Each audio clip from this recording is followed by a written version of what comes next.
शिवाजी महाराज की जय। जय भवानी। जय शिवाजी।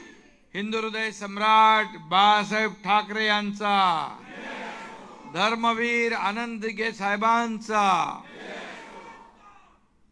10 वर्ष प्रगतीची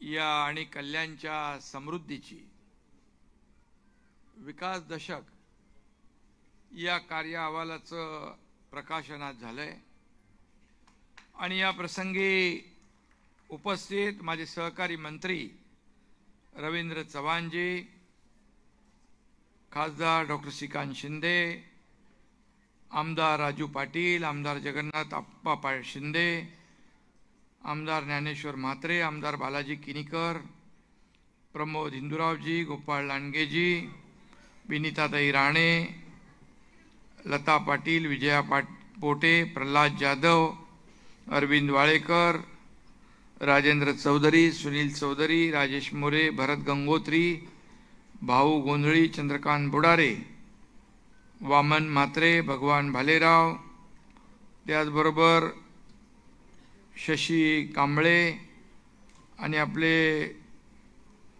आता जिल्हाध्यक्ष आहेत ना भारतीय जनता पक्ष, नाना सूर्यवंशी, रवी पाटील, राजेश कदम, भरपूर लोक आहेत, तर सगळ्यांची नावं घेत नाही मी. मजबूत असं आपलं व्यासपीठ आहे. महायुतीचं शिवसेना, भाजपा, मनसे, राष्ट्रवादी, RPI, कवाडे गट आणि इतरही सगळे जे सोबत आहेत.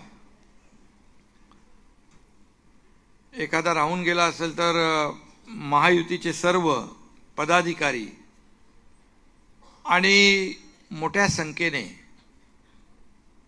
उपस्थित बांधव भगिनी आणि पत्रकार मित्रांनो,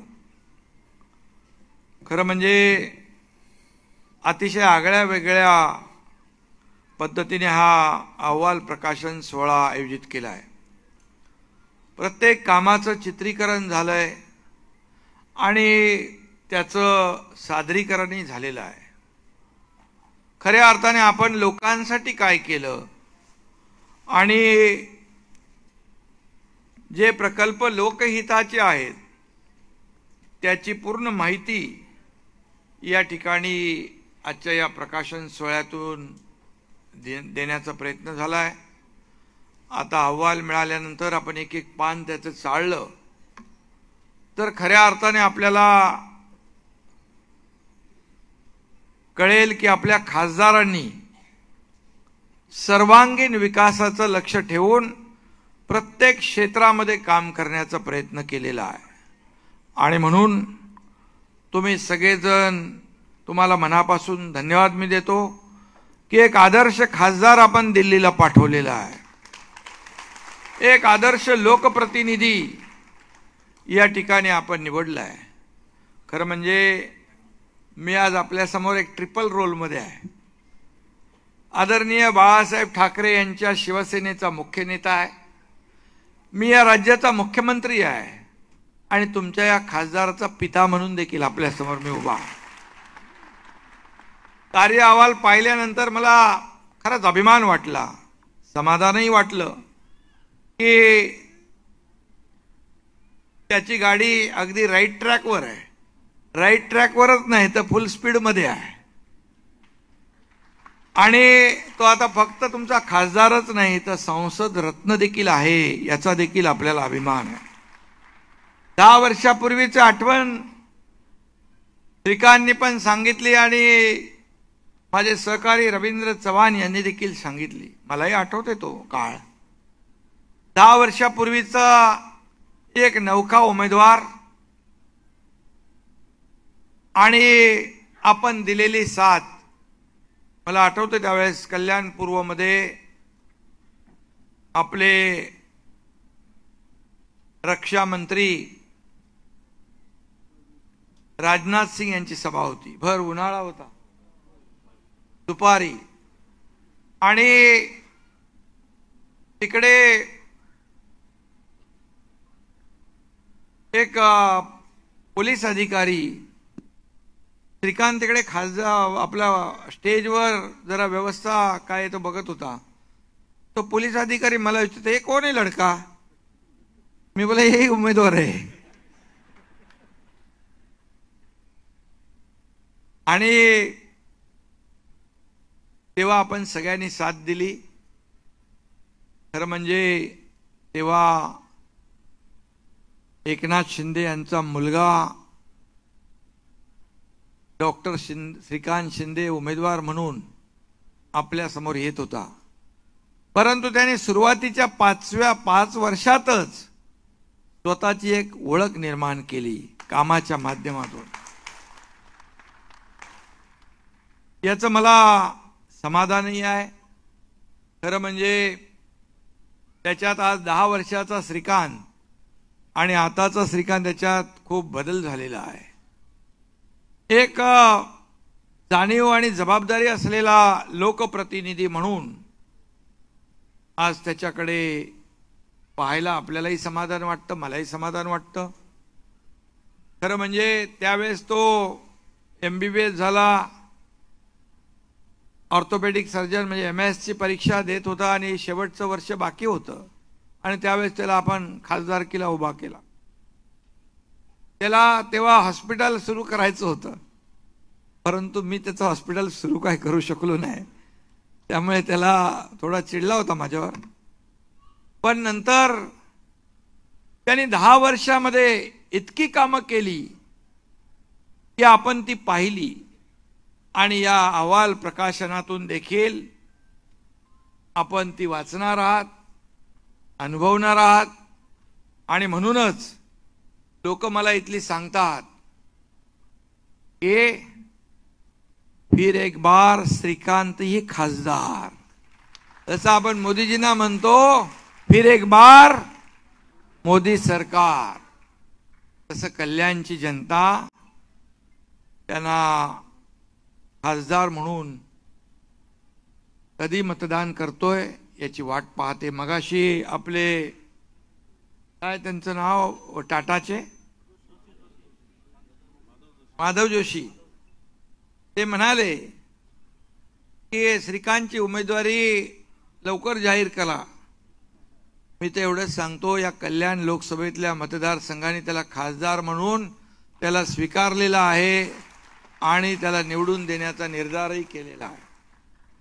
त्यामुळे बाळासाहेबांचे, दिघे साहेबांचे आशीर्वाद आणि मोदीजींनी ठेवलेला जो काही विश्वास आहे त्याच्या सदिच्छा त्यांच्या आणि मतदारांचे आशीर्वाद आणि आपल्या सर्व महायुतीच्या कार्यकर्त्यांची मेहनत, कष्ट, जिद्द यामुळेच एवढी डोंगरा एवढी कामं करणं श्रीकांतला शक्य झालेलं आहे हे त्यांनी देखील नम्रपणे सांगितलं आहे.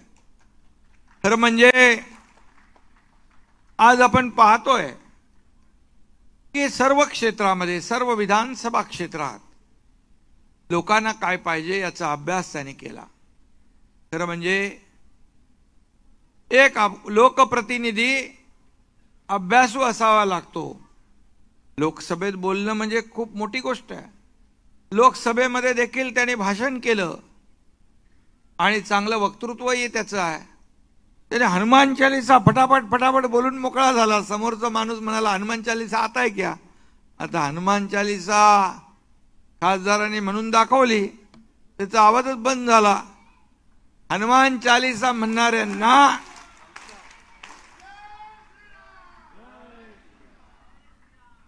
जेलमध्ये टाकणारे लोक पण कुठं, आज त्यांना देखील या निवडणुकीत हनुमान भक्त आणि राम भक्त त्यांची जागा दाखवतील.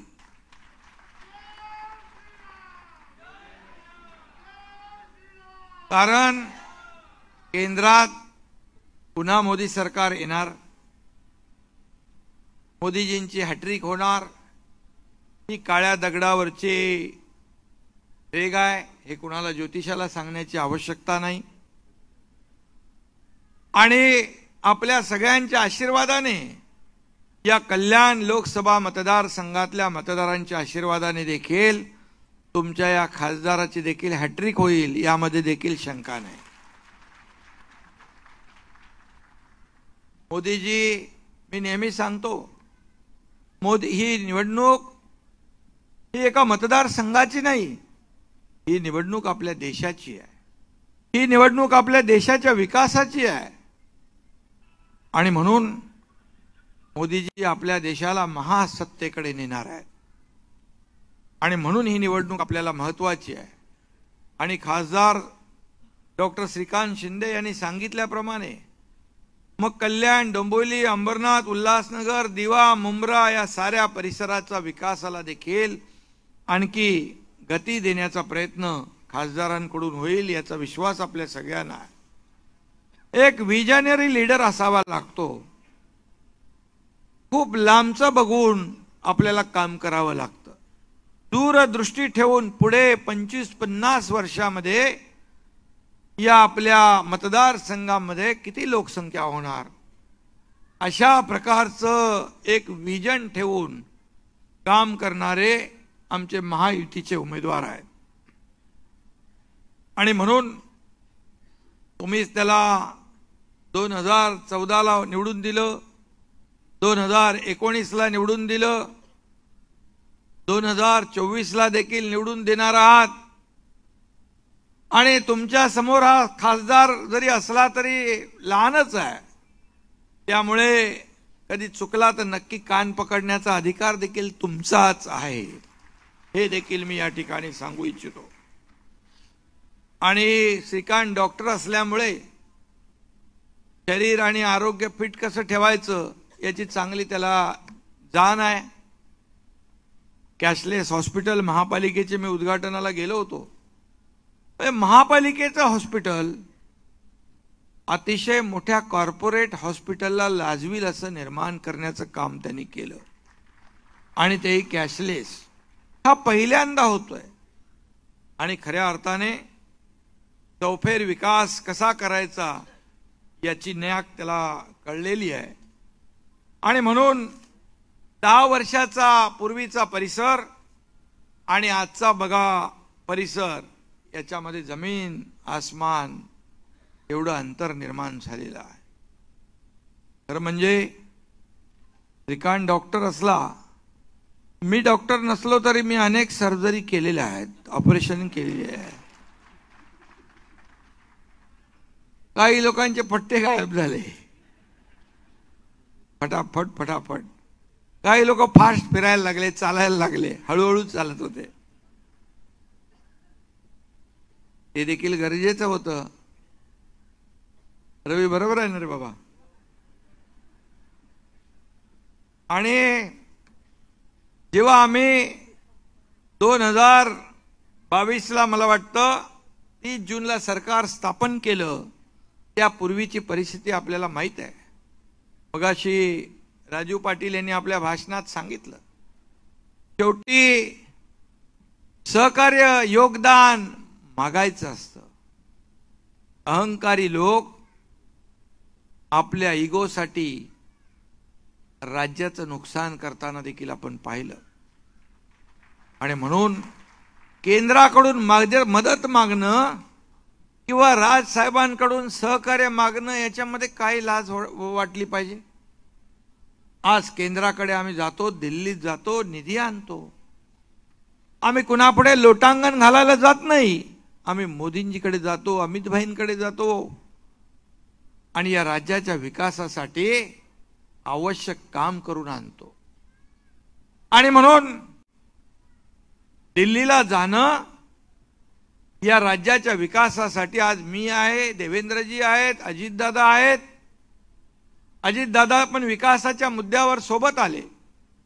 शिवसेना भाजपा युतीचं गठबंधन सरकार आम्ही स्थापन केलं बाळासाहेबांच्या विचारांचं. ते 2019ला व्हायला पाहिजे होतं ना. तुम्ही मतदान शिवसेना भाजपा युती म्हणून केलं, परंतु सरकार स्थापन करताना काँग्रेसला सोबत घेतलं. ज्या बाळासाहेबांनी सांगितलं होतं या काँग्रेसला दूर ठेवा, माझ्या शिवसेनेची काँग्रेस जेव्हा होईल तेव्हा मी माझं दुकान शिवसेना बंद करीन, असं बाळासाहेब म्हणाले. पण त्याच काँग्रेसला खांद्यावर डोक्यावर घेतलं तेव्हाच तुम्ही बाळासाहेबांचे विचार सोडले आणि म्हणून आम्ही ती दुरुस्ती केली. बाळासाहेबांच्या विचारातलं आणि या महाराष्ट्रातल्या जनतेच्या मनातलं सरकार स्थापन केलं. आणि म्हणूनच आज मला सांगायला अभिमान वाटतो की खासदार श्रीकांत शिंदे असतील, इतर आमदार असतील, त्यांना निधी देण्याचं काम आपल्या महायुती सरकारने दिले. कधी एवढा निधी कधी मिळाला नव्हता. आणि म्हणून आज मनसेने देखील आपल्याला बिनशर्त पाठिंबा दिला. त्याबद्दल देखील मी राज ठाकरे साहेबांचं मनापासून अभिनंदन करतो, त्यांना धन्यवाद देतो. कारण विकासाच्या मुद्द्यावर ते नेहमी सांगत असतात, माझ्याकडे येत असतात, कामं असतात लोकांची, सर्वसामान्य लोकांना न्याय हे आपलं सरकार देईल हा विश्वास त्यांच्या मनामध्ये आहे. केंद्रातलं मोदी सरकार या देशाला विकासाकडे नेत आहे. या देशाचं नाव जगभरात रोशन करण्याचं काम मोदी साहेबांनी केलंय.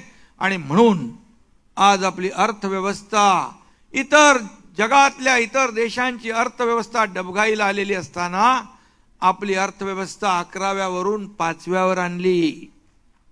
आज पुढे ती 3ऱ्यावर आणण्याचा संकल्प आणि निर्धार त्यांनी केला आहे. आणि म्हणून राज साहेबांनी देखील पाठिंबा दिला. आपल्याकडे RPI रिपाई गट आहेत, कवाडे गट आहेत, आठवले गट आहेत, आपल्याकडे जानकर आहेत, अनेक लोक आपल्या बरोबर आले विकासाच्या मुद्द्यावर. आणि ही निवडणूक देखील आपण विकासाच्या मुद्द्यावर लढतोय. विकास विकास आणि विकास.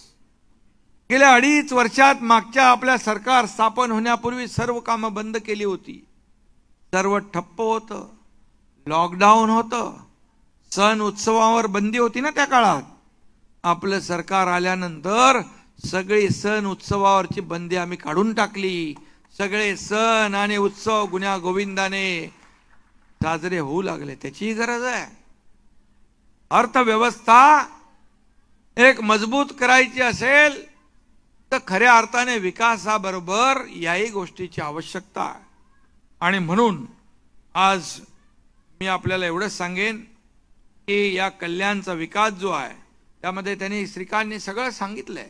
रेल्वे असेल, रस्ते असतील, शिव मंदिर असेल, अनेक विकास प्रकल्प असतील, हे सगळी कामं त्यांनी केलीत.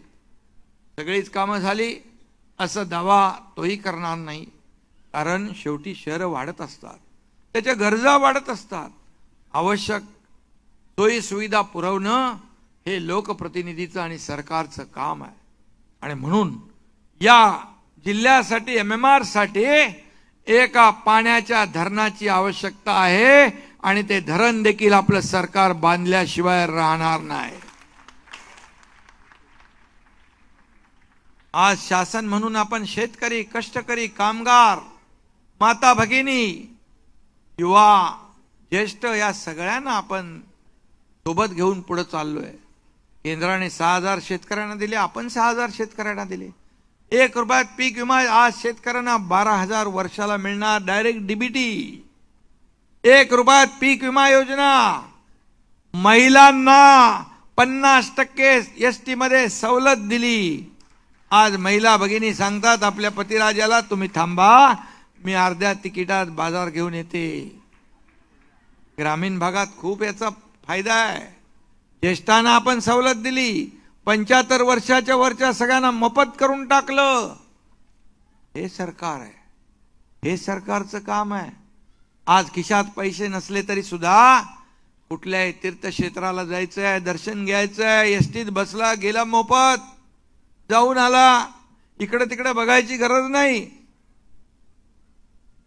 आज खिशात पैसे नसले तरी सुद्धा आपण 1.5 लाखाची महात्मा ज्योतिबा फुले 5 लाखावर नेली. मोफत उपचार, सगळ्या अटी शर्ती काढून टाकल्या. अगदी करोडपतीपासून अगदी गरीबापर्यंत सगळ्यांना 5 लाखापर्यंत मोफत उपचार. हे सरकारचं काम आहे, हे सरकारचं काम आहे. आणि म्हणून आज मी आपल्याला एवढंच सांगेन की खऱ्या अर्थाने हे सरकार सर्वसामान्यांचं आहे, सर्वसामान्यांचं सरकार आहे. आणि म्हणून सर्वसामान्यांचं सरकार आणि हा मुख्यमंत्री पण तुमच्यातलाच एक सर्वसामान्य शेतकऱ्याचा मुलगा आहे. आणि म्हणून मला सर्वसामान्यांची समस्यांची जाण आहे, त्यांच्या वेदना मला कळतात. मी त्यांच्यामध्ये जातो, शेतावर जातो, बांधावर जातो, शेतकऱ्यांशी संवाद साधतो, माझ्या माता भगिनींशी बोलतो, माझ्या बांधवांशी बोलतो, सगळ्यांशी बोलतो.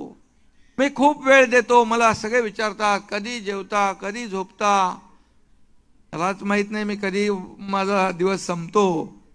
परंतु शेवटी किती मला काम झालं तरी शेवटी जेव्हा लोक मला भेटतात तेव्हा पुन्हा ऊर्जा आणि प्रेरणा येते. ते जनता हेच माझं टॉनिक आहे. आणि म्हणून या राज्यामध्ये आम्ही सर्वजण, मी आहे, देवेंद्रजी, अजितदादा, आम्ही सर्व, आमचं मंत्रिमंडळ, आपत्ती येऊ द्या, संकट येऊ द्या, आम्ही सगळीकडे जातो, रस्त्यावर उतरून काम करतो. घरात बसून काम होत नाही. उंटावरून शेळ्या आखणारा हा एकनाथ शिंदे नाही. मग इर्षाडवाडीचा डोंगर असेल की कोल्हापूरचा पूर असेल, शेवटी लोकांच्या सुखदुःखामध्ये धावून गेलं पाहिजे. हे काम सरकारने केलं पाहिजे. आणि म्हणून सरकारमधून शासन आपल्या दारी हा नवीन लोकाभिमुख आम्ही कार्यक्रम सुरू केला. थेट लोकांमध्ये जाऊन कोणाला ट्रॅक्टर, कोणाला पॉवर टिलर, कोणाला ड्रोन, कोणाला घराची चावी, कोणाला महिला बचत गटाचा चेक, हे सगळं जे आहे हे नवीन सगळ्यांना दिसतंय. आणि कितीतरी राज्याचे मुख्यमंत्री मला म्हणाले शासन आपल्या दारी क्या है? बोले शासन आपके द्वार पे डायरेक्ट जो लाभ है उनको देने का काम है. हे 5 कोटी लोकांनी शासन आपल्या दारीमध्ये लाभ घेतलेला आहे. आज आपण डीबीटीच्या माध्यमातून काम करतोय, थेट लोकांना पैसे देतोय. मला आठवतंय राजीव गांधी म्हणायचे, एकदा कुठेतरी म्हणाले की केंद्रातून 1 रुपया येतो तो राज्यात येईपर्यंत 15 पैसे पोचतात, 85 पैसे गायब होतात. आता मोदीजींच्या काळात 1 रुपया आला की 1 रुपया थेट राज्याच्या तिजोरीमध्ये जातो, इतर कुठेही जात नाही. 2014 पूर्वी आपण पाहिलं या राज्यामध्ये दंगली, बॉम्बस्फोट, भ्रष्टाचार, घोटाळे. 10 वर्षामध्ये एकही घोटाळ्याचा आरोप आहे, एकही भ्रष्टाचाराचा आरोप लावण्याची हिम्मत विरोधक करू शकले नाही. कारण मोदीजी बेदाग आहेत. एकही डाग त्यांच्यावर नाही, कारण त्यांनी पूर्ण जीवन समर्पित केलंय देशाला. आणि म्हणून आज पूर्ण देशभरामध्ये लोकांनी मोदीजींना पुन्हा प्रधानमंत्री तिसऱ्यांदा बनवण्याची गॅरंटी घेतलेली आहे. आणि म्हणूनच आज एक खासदार महत्वाचा आहे. आणि खासदारांनी जे काही काम केलेलं आहे त्या कामाची पोचपावती आपण नक्की या ठिकाणी त्यांच्या मतदानाच्या रूपाने आपण देणार आहात. आणि म्हणून गेल्या 10 वर्षामध्ये केलेलं काम, एकदा मला आठवतंय मी मोदीजींकडे गेलो होतो, श्रीकांत आणि आमचा परिवार होता. मोदीजींनी देखील श्रीकांतची पाठ थोपटवली होती. आपका बेटा होनहार है, अच्छा काम करता है, संसद में अच्छा बात करता है. याचा देखील मला सार्थ अभिमान आहे. शेवटी मी मुख्यमंत्री असलो तरी सुद्धा एक बाप आहे, त्यामुळे त्याला त्याची वाहवा करण्यामध्ये कंजूसी आज मी करणार नाही.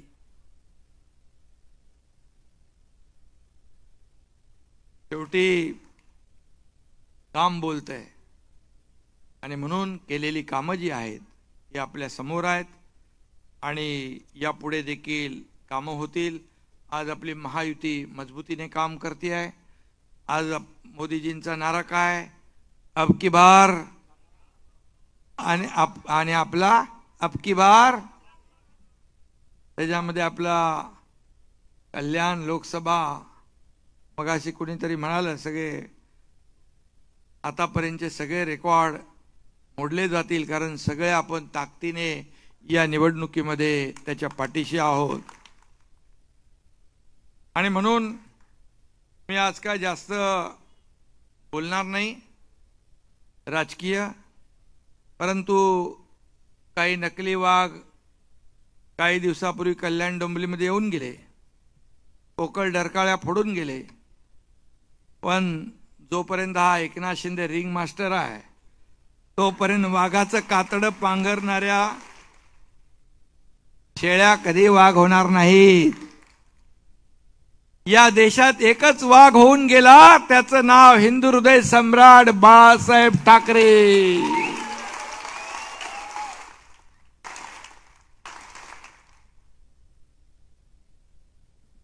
त्यामुळे या देशामध्ये आज अयोध्येत राम मंदिर झालं. बाळासाहेब असते तर भरभरून कौतुक केलं असतं. आज कल्याण लोकसभेत देखील सर्व समाजाचे हिंदू मुस्लिम सिख ईसाई सगळे लोक एकत्र आलेत. मला कालच श्रीकांतनी फोन केला. कधी मुंबऱ्यात गेलेला? परवा मुंबऱ्यामध्ये गेलेला. मुंबऱ्यातल्या लोकांनी देखील विकासाला महत्व दिलंय. फक्त आतापर्यंत काँग्रेसने सिर्फ वोट बँक म्हणून त्यांचा इस्तेमाल केलेला आहे. परंतु आज मोदीजी देखील सर्व समाजाला विकासाच्या मुख्य प्रवाहामध्ये आणण्याचा प्रयत्न करतायत. आज आपल्या महायुतीच्या सरकारने मौलाना अब्दुल कलाम आजाद, आपले मौलाना आजाद जे मंडळ आहे त्याला 50 कोटी रुपयाची तरतूद आतापर्यंत होती. आपल्या सरकारने 500 कोटी रुपये ठेवले.